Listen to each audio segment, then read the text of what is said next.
और अभी जो बैंकों का नेशनलाइजेशन ख़त्म करने का जो गवर्नमेंट का प्लान है वो हमारे SC/ST समाज के लिए सबसे ज़्यादा पीड़ादायक रहेगा।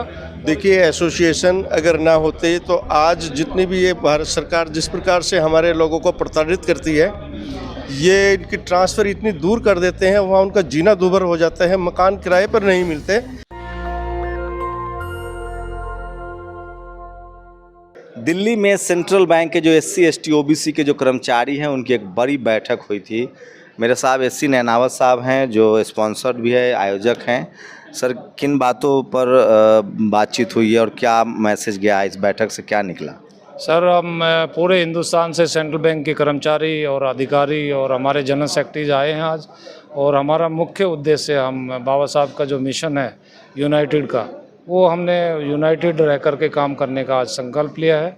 और बैंक में जितनी भी अनियमितताएँ SC/ST के अगेंस्ट में जो चल रही है उनके लिए, उनकी लड़ाई के लिए हम कृत संकल्प है, और हम लोगों की सर्विसेज को सुरक्षित रखने के लिए इस ऑर्गेनाइजेशन का गठन किया हुआ जो 1980 से कार्यरत है, और मैं संस्थापक इसका सदस्य हूँ 1980 से। अभी मैं लीगल एडवाइज़र हूँ और मैं x secretary general all India federation से हूँ। तो हमारा मुख्य उद्देश्य SC/ST कर्मचारी जितने भी है पूरे हिंदुस्तान में, OBC SC/ST, उनके जो भी संवैधानिक अधिकार है उनकी सुरक्षा के लिए हम तत्पर। क्या आज भी नौकरी पा लेने के बाद भी समस्याएं होती हैं, जाती नहीं है? बहुत ज़्यादा समस्याएं हैं। अगर रूरल ब्रांचेज में अगर हमारा कोई कर्मचारी पदस्थ होता है तो उसको रहने की व्यवस्था भी उनको मुहैया नहीं हो पाती है। गांव के लोग उनको मकान तक देने के लिए तैयार नहीं है।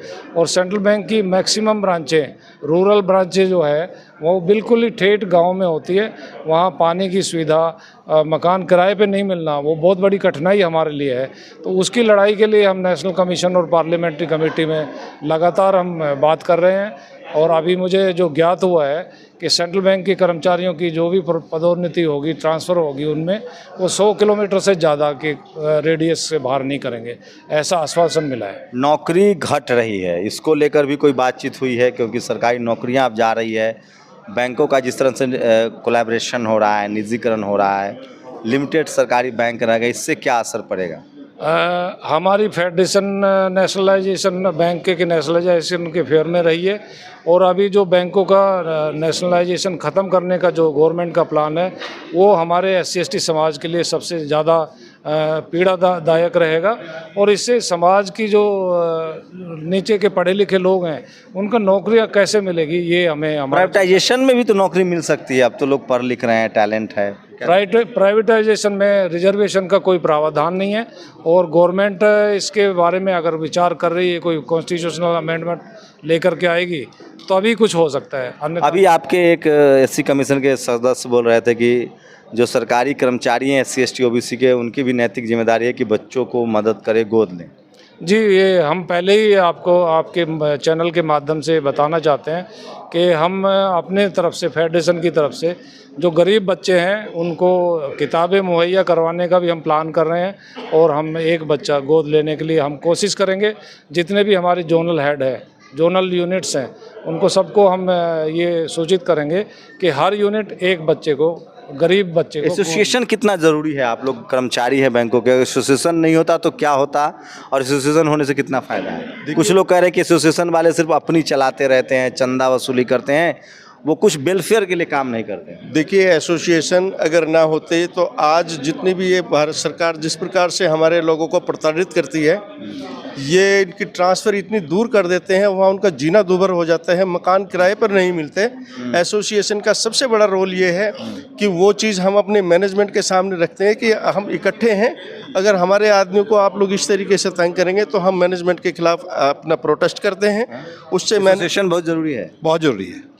ताकत मिलती है इससे ताकत भी मिलती है। दूसरा, जो हम गवर्नमेंट के साथ में जो भी संस्था काम करती है, उससे हम लोग बैठ करके जो बातें करते हैं, वो अपने बेनिफिट्स के लिए, जो भी हमारे एम्प्लॉय हैं वो फेडरेशन के साथ में जो जुड़े होते हैं, उनके बेनिफिट्स के लिए हम उनसे बराबर संपर्क में रहते हैं, तो फ़ायदा होता है बहुत इससे। लोग कह रहे हैं, मैं आता हूँ तो सब लोग बात, लोग कह रहे हैं कि जो एसोसिएशन चल रहा है, खासकर जो सरकारी कर्मचारी अधिकारियों का, वो अपना वेलफेयर स्कीम चलाते हैं लेकिन पे बैक टू सोसाइटी नहीं कर रहे हैं। एक परसेप्शन है, एक इस तरह के लोग बात करते हैं। नहीं नहीं, ये मेरे हिसाब से उचित न्यायोचित नहीं है जो ऐसी बात अगर है तो।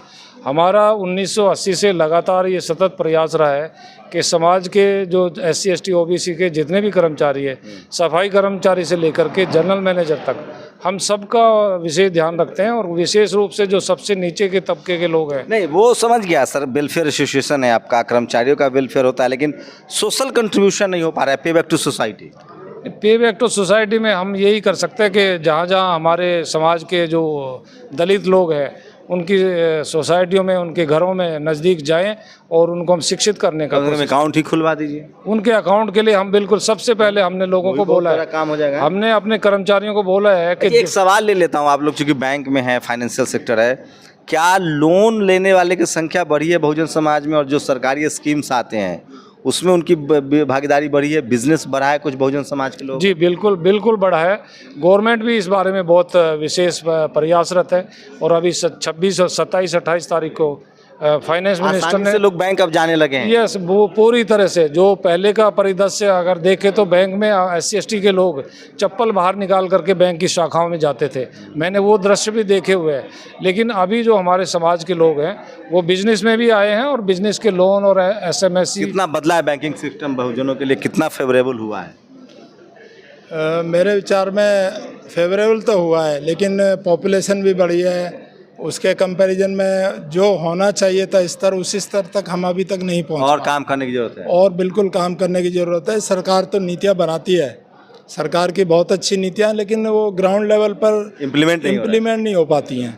इस वजह से हमारे तबके के गरीब तबके के लोगों को पूरा फ़ायदा उसका नहीं मिल पाता है। आप क्या कहेंगे? सही बात है, हमारे तबके के लोग को नहीं मिल रहा है कि हम भी इसमें बढ़ चढ़ करके भाग ले। जो हमारे शाखा प्रबंधक हैं वो भी बढ़ चढ़ के भाग ले और हमारे लोग को जो है ऋण दें, खाता खोलें। तो सोचिए, फूले ने कहा था विद्या बिन गति गई, गति बिन मति गई, मति बिन व्यापार गया और व्यापार बिन आप शूद्र कहलाएं।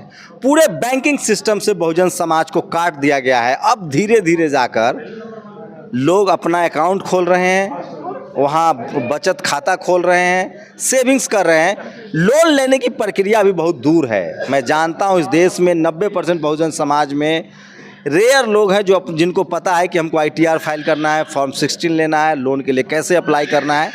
लंबा संघर्ष है, लेकिन चीज़ें बदल रही है। मैं फिर कह रहा हूँ, किसी भी देश की सामाजिक हालात तभी बदलेगी जब उसकी आर्थिक हालात बदलेगी, और जब सामाजिक और आर्थिक हालात बदलेगी तभी राजनीतिक हालात बदलेगी। इसलिए ये खबर बहुत ज़रूरी था कि जो इकोनॉमिक सेक्टर है, मैं दावे के साथ कह रहा हूँ, इस देश की जितनी भी प्राइवेट कंपनियां हैं उससे कहीं ज़्यादा बेहतर जो पब्लिक सेक्टर की कंपनियां हैं, चाहे वो बैंक हो, LIC हो, जहाँ जहाँ रिजर्वेशन लागू है वहाँ शानदार परफॉर्मेंस है लोगों का।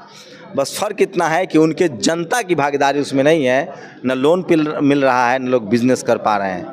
लेकिन अभी कोशिश है, ऐसे लोग जो कर्मचारी हैं, जो बहुजन आइडियोलॉजी को समझते हैं, पे बैक टू सोसाइटी समझते हैं, उनकी कोशिश है कि अपने लोगों को बैंक से भी जोड़ा जाए। और ये बड़ी कोशिश होगी। और बिना इस तरह के बदलाव के आप आर्थिक राजनीतिक बदलाव की कल्पना नहीं कर सकते हैं, सामाजिक और राजनीतिक बदलाव की, जब तक आर्थिक बदलाव नहीं होता है। क्या कहेंगे लास्ट सवाल कि लोग को रीच पहुँचे बैंक तक और उनको लोन भी मिले? नहीं, हम कोशिश करते हैं कि जो हमारे फ्रंट लाइन में जो लोग बैठे होते हैं और जो समाज के लोग हैं, हमने उनको दिशा निर्देश एक किस्म से दिए हुए हैं कि जो भी SC ST OBC समाज का कोई भी आदमी अगर बैंक में प्रवेश करता है तो विशेष रूप से उसकी अटेंशन दी जाए। उनकी लोन की प्रपोजल है वो सही रूप से उनका ध्यान रखा जाए और बगैर हिचके, बगैर किसी रुकावट के उनकी जो लोन की प्रक्रियाएं हैं वो सरल की जाए। तो आर्थिक पक्ष को समझना बहुत ज़रूरी है। और इसलिए नेशनल दस्तक की कोशिश थी कि ये जो SC ST OBC welfare association का जो बैठक है उसमें जो आर्थिक पक्ष है, अगर आप भी अपना बिजनेस शुरू करना चाहते हैं तो नज़दीकी बैंक से ज़रूर संपर्क कीजिए।